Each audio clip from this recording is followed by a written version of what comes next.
بسم اللہ الرحمن الرحیم۔ السلام علیکم محترم ناظرین و سامعین، آپ سن رہے ہیں حیدران، جس کے مصنف ہیں محترم طارق اسماعیل ساگر صاحب، اور میں ہوں ڈاکٹر محمد انیب سلیمی۔ اس کتاب کا ہر عسکری نام، کردار، واقعہ اور مقام 100% درست، مستند اور ناقابل چیلنج ہے۔ تو آئیے محترم ناظرین و سامعین، ہم بڑھتے ہیں اس کہانی کی 14ویں قسط کی جانب۔ بس کرو، کہیں کچھ بتائے بغیر ہی نہ مر جائے۔ مجھے اس سے ہر صورت انفارمیشن چاہیے، سمجھ گئے نا؟ خبردار، اسے مرنے نہیں دینا۔ اس سے سب کچھ اگلوانے کے بعد ہی اسے مرنے کی اجازت دی جا سکتی ہے۔ فوجی افسر نے غصے سے دونوں سے کہا اور کمرے سے باہر نکل گیا۔ بشیر بکروال گھر نہیں گیا تھا، کس منہ سے جاتا؟ اس نے سوچا، اپنی بیوی کو کیا منہ دکھائے گا؟ اس کی بیٹی کے متعلق اسے کیا بتائے گا؟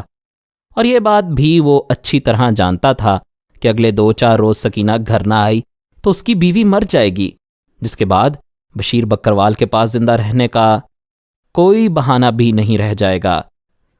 اس نے ایک مرتبہ پھر قسمت آزمائی کا فیصلہ کر لیا تھا۔ ابھی تک اس کی رسائی کیپٹن انوج تک نہیں ہوئی تھی۔ نہ جانے اسے کیوں اتنی امید تھی کہ کیپٹن انوج اس کی مدد کرے گا۔ کہاں ملے گا؟ اس تک مجھے کیسے رسائی حاصل ہوگی؟ اس نے سوچا۔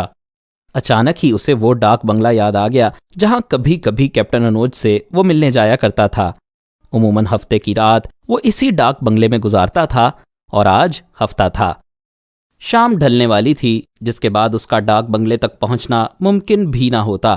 بشیر بکروال تیز تیز قدموں سے ہانپتا کانپتا ڈاک بنگلے تک پہنچا تھا۔ یہ اس کی خوش قسمتی تھی کہ یہاں اس کا جس حوالدار سے سب سے پہلے سامنا ہوا وہ بشیر بکروال کو اچھی طرح جانتا تھا۔ شاید اس کو ابھی تک صورتحال کا علم نہ تھا، کیونکہ اس نے آگے بڑھ کر خود بشیر کا استقبال کیا تھا، پھر اس کے منہ پر اڑی ہوئی ہوائیاں دیکھ کر قدرے حیرانی سے کہا تھا، خیر تو ہے نا؟ کوئی بڑی خبر لائے ہو کیا؟ بھگوان داس، تیری مہربانی ہوگی، مجھے بہت ایمرجنسی ہے، جلدی صاحب سے ملوا دے۔ بشیر کو بھی سمجھ آ گئی تھی کہ اسے حالات کی خبر نہیں، اور وہ یہ موقع ضائع نہیں کرنا چاہتا تھا۔ ارے آجا یار، تجھے کون روک سکتا ہے ملنے سے؟ صاحب کا حکم ہے تمہیں سیدھا ان کے پاس لایا جائے، آجا آجا۔ وہ حوالدار بھگوان داس کے ساتھ چل دیا۔ دونوں وہاں موجود فوجیوں کے درمیان سے گزرتے ڈاک بنگلے کے برآمدے میں پہنچ گئے تھے۔ جا جا، چلا جا، کیپٹن صاحب اندر ہی ہیں، اکیلے ہیں، یہ کہہ کر حسب سابق حوالدار بھگوان داس وہاں سے چل دیا، اور بشیر بکروال نے ایک لمحہ ضائع کیے بغیر دروازے پر آہستہ سے دستک دی۔ کم ان، اندر سے کیپٹن انوج کمار کی آواز آئی، اور وہ دروازہ کھول کر اندر آ گیا۔ تم؟ اس کی شکل پر نظر پڑتے ہی کیپٹن انوج غصے سے چلایا۔ بشیر بکروال نے دونوں ہاتھ باندھ کر بڑی عاجزی سے اسے سلام کیا۔ دفع ہو جاؤ، نکل جاؤ یہاں سے۔ تم یہاں آئے کیسے؟ کیپٹن انوج کا غصہ بے قابو ہو رہا تھا۔ سر جی، خدا کے لیے میری ایک بات سن لیں، پھر بھلے مجھے گولی مار دیں، بشیر کپ کپاتے ہوئے بولا۔ تم؟ نفرت سے کیپٹن انوج کمار نے کہا، تم غدار ہو، جس کا کھاتے ہو اسی کی تھالی میں چھید کرتے ہو، تمہارا تو علاج ہی گولی ہے، تم گھٹیا کمینے۔ اس کے منہ سے پہلی مرتبہ گالیوں کا فوارہ ابلتے دیکھ کر بشیر بکروال حیران رہ گیا۔ اس نے آج تک کیپٹن انوج کو ایسی زبان بولتے نہیں سنا تھا۔ آج پہلی مرتبہ اس کے اندر کا گند اور نفرت باہر ابل رہی تھی۔ مجھے کچھ علم نہیں سر جی میں… شٹ اپ! غصے سے انوج کمار نے اس کی بات کاٹتے ہوئے کہا۔ تم جیسے حرامی اور گھاگ انسان کو اس بات کا علم نہیں تھا کہ تمہاری بیٹی ہمارے دشمنوں کی ایجنٹ ہے؟ جھوٹ بولتے ہو تم بھی اپنی بیٹی کے ساتھ ملے ہوئے ہو۔ مجھے ذرا سا ثبوت مل گیا تو میں تمہیں اپنے ہاتھ سے خود گولی مار دوں گا۔ انوج کمار غصے سے پھٹا جا رہا تھا۔ بشیر بکروال نے اس کے پاؤں پکڑ لیے، کپ کپاتے ہوئے اس سے فریاد کرنے لگا کہ اس کی بیٹی بے گناہ ہے۔ ممکن ہے اس نے کسی کو کھانے پینے کا سامان اجنبی جان کر دیا ہو، لیکن انوج کمار اس کی کوئی بات سننے سے انکاری تھا۔ اچانک یہ خیال سے انوج کمار جھوم اٹھا۔ اسے اپنی کارکردگی دکھانے کا ایک اور موقع مل رہا تھا۔ تمہاری بیٹی کو کاؤنٹر انٹیلیجنس ایجنسی والوں نے گرفتار کیا ہے، میں کچھ نہیں کر سکتا۔ تمہاری خدمات کی وجہ سے ان کی منت کروں گا، پھر کچھ بتا سکوں گا۔ اس نے اپنے قدموں میں گرے بشیر بکروال کو مخاطب کرتے ہوئے کہا۔ اللہ آپ کا بھلا کرے، مولا آپ کو ترقی دے۔ بشیر جنونیوں کی طرح اس کی تعریفیں اور دعائیں کر رہا تھا۔ اب چپ چاپ اٹھو، گھر چلے جاؤ، خبردار کسی کو معلوم نہ ہو کہ تم مجھ سے ملنے آئے ہو، سمجھ گئے نا؟ جی سرکار، جی سرکار، کسی کو کانو کان خبر نہیں ہوگی، بشیر بکروال نے ہاتھ باندھتے ہوئے کہا اور اسی پوزیشن میں الٹے پاؤں واپس لوٹ گیا۔ اسے امید تھی کہ کیپٹن انوج ضرور اس کے لیے کچھ نہ کچھ کرے گا۔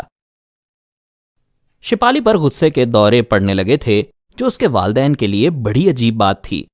وہ گزشتہ 3-4 روز میں 3-4 مرتبہ مختلف باتوں پر اپنے ملازمین کو اس بری طرح ڈانٹ چکی تھی کہ اب جنرل صاحب کو بھی اس کے رویے کا نوٹس لینا پڑا۔ کیا ہو گیا اسے؟ انہوں نے اس روز اپنی مسز سے کہا۔ پاگل ہے، کارگل جانے پر بضد ہے، انوج کمار تو یہاں آنے سے رہا، شپالی کی ماں نے بغیر لگی لپٹی رکھے کہہ دیا۔ جنرل صاحب کے چہرے کا رنگ کچھ لمحوں کے لیے تبدیل ضرور ہوا، لیکن وہ نارمل ہو گئے۔ یہ الگ بات کہ ان کی بیگم صاحبہ نے اپنے شوہر کی پریشانی محسوس کر لی تھی۔ آپ پریشان نہ ہوں، جانتے تو ہیں اسے آپ، کچھ دنوں کے لیے بہت پرجوش ہوتی ہے، پھر خود ہی نارمل ہو جاتی ہے۔ انہوں نے اپنے خاوند کو مطمئن کرنا چاہا۔ لیکن یہ کچھ دنوں کی بات نہیں لگتی، میرے خیال سے جیسے ہی کیپٹن انوج سری نگر سے واپس آئے ان دونوں کی شادی ہو جانی چاہیے۔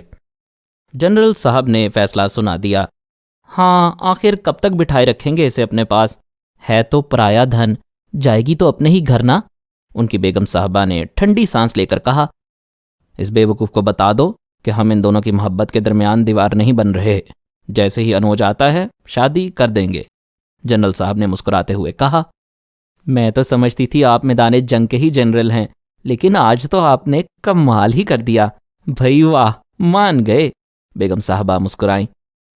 ارے بیگم صاحبہ، ہمارا تمہارا زمانہ اب نہیں رہا، اور دو دلوں کے درمیان ولن بنے رہنے کا فائدہ ہی کیا؟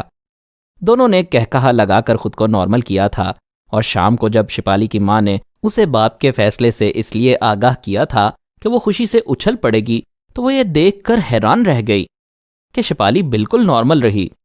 تمہیں خوشی نہیں ہوئی اس بات سے کیا؟ انہوں نے قدرے حیرانگی سے پوچھا۔ بہت خوشی ہوئی ماما، لیکن پلیز آپ نے یہ فیصلہ انوج اور اس کے گھر والوں کو ابھی نہیں بتانا، شپالی نے سپاٹ لہجے میں کہا۔ بیٹا تم کیا کہہ رہی ہو؟ بیگم صاحبہ نے حیرانگی سے اس کی طرف دیکھتے ہوئے پوچھا۔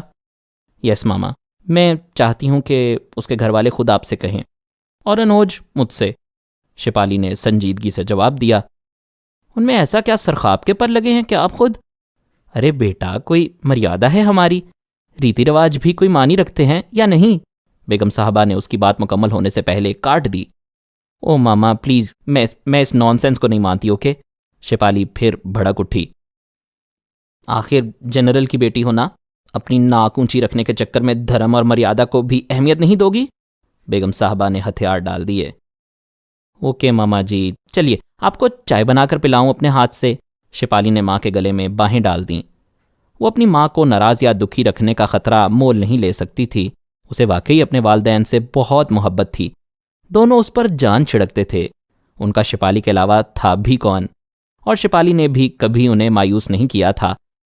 اب بھی وہ اپنے باپ کو نیچا نہیں دیکھ سکتی تھی، گو کہ ان کے دھرم میں لڑکی والوں کو اپنا سر لڑکے والوں کے جوتوں پر ہی رکھنا پڑتا تھا، لیکن وہ اس تلخ سچائی کو ماننے سے انکاری تھی۔ اس کے لیے یہ ناقابل برداشت تھا کہ میجر جنرل کلونت سنگھ کو اپنی بیٹی کے مسئلے پر بھی کہیں سرنڈر کرنا پڑے۔ اس کے باپ نے اسے سرنڈر کرنا نہیں سکھایا تھا۔ 1971 میں اس کا باپ لیفٹیننٹ تھا جب اس نے پاکستان کے خلاف جنگ لڑی تھی، اور پہلی ہی لڑائی میں اسے بہادری کے اعزاز سے نوازا گیا۔ وہ اپنے اور اپنے جوانوں کے کارنامے بڑے فخر سے شپالی کے سامنے بیان کیا کرتا تھا، جبکہ شپالی کی ماں کو ان باتوں میں کوئی خاص دلچسپی نہیں تھی۔ اس نے اگلے 2-4 دنوں میں کارگل جا کر انوج کمار سے ملاقات کرنے کا فیصلہ کر لیا تھا۔ وہ جانتی تھی کہ جب تک وہاں ایمرجنسی ہے، کیپٹن انوج کمار کا سری نگر آنا ممکن نہیں، اور ایک فوجی جنرل کی بیٹی ہونے کے ناطے اسے یوں بھی یہ پسند نہیں تھا کہ اس کا محبوب میدان جنگ سے محض اسے ملنے کے لیے سری نگر چلا آئے۔ شپالی جانتی تھی کہ اس کی ماں کبھی اسے کارگل جانے کی اجازت نہیں دے گی۔ باپ کی بات البتہ اور تھی، اس نے صرف اپنے والد ہی کو اعتماد میں لینے کا فیصلہ کیا تھا، جو اسے بحفاظت وہاں پہنچا سکتے تھے اور واپس بھی لا سکتے تھے۔ اسے اگلے روز چونکہ واپس لوٹ آنا تھا، اور ایک رات کے لیے وہ اپنی ماں سے کوئی بھی بہانہ کر سکتی تھی۔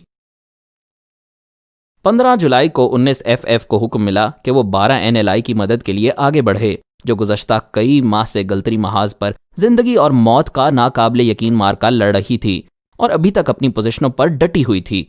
19 FF کے commanding officer lieutenant colonel Asif Siachen جنگ کا تجربہ رکھتے تھے۔ ان کے لیے کوئی ایسا مشکل محاذ نہیں تھا۔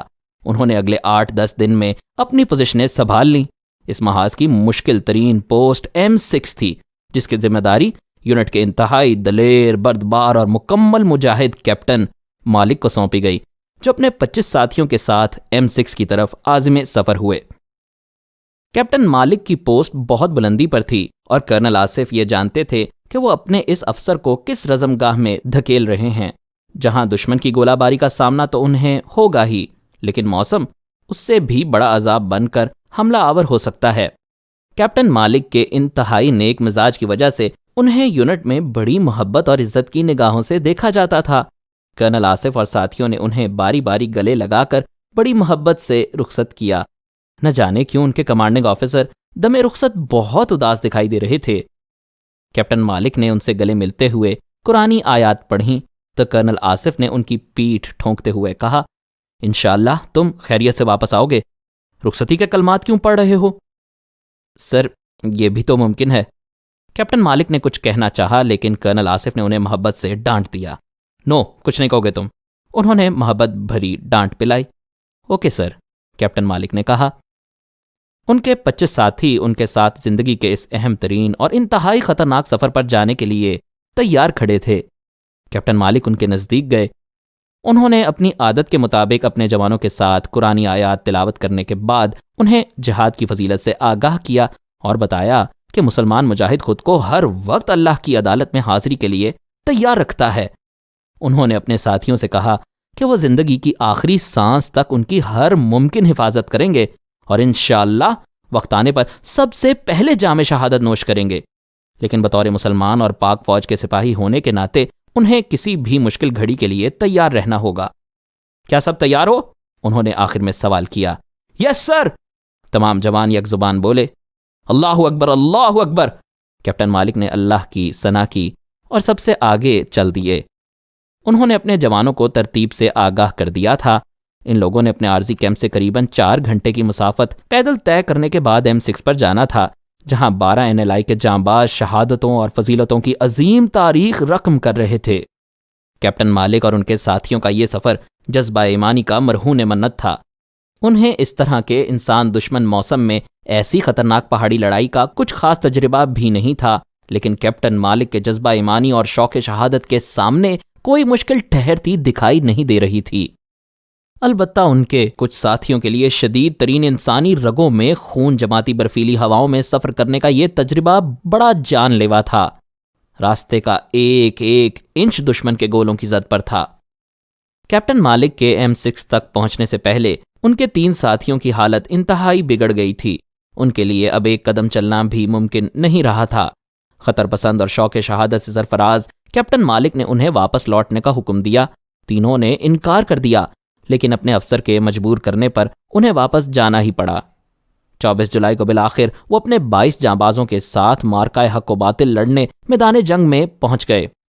دشمن زمین اور فضا سے ان پر دیوانہ وار آگ برسا رہا تھا اور کیپٹن مالک فی الوقت اپنے ساتھیوں کے ساتھ وہاں پتھروں کی آڑ لیے بیٹھے تھے۔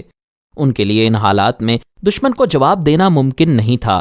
ایک تو وہ آسمان سے پہاڑوں کا کلیجہ شک کرنے والے میزائل پھینکتے میراج طیاروں کا کچھ نہیں بگاڑ سکتے تھے، جن کے پھینکے میزائلوں سے پہاڑوں کے ساتھ ساتھ کانوں کے پردے بھی پھٹنے کا احساس ہوتا تھا۔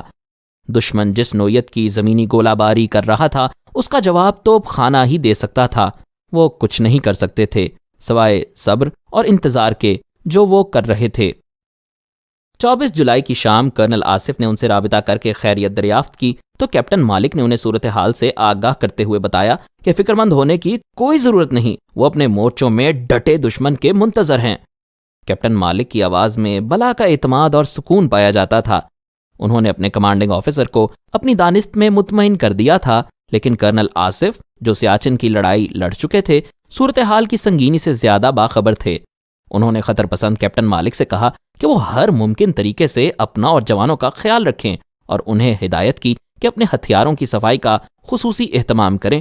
کرنل آصف جانتے تھے کہ اس سرد ترین موسم میں اکثر ایسا ہوتا ہے کہ فائرنگ کے وقت ہتھیار معمولی نقص کی وجہ سے چلنے سے انکار کر دیتا ہے۔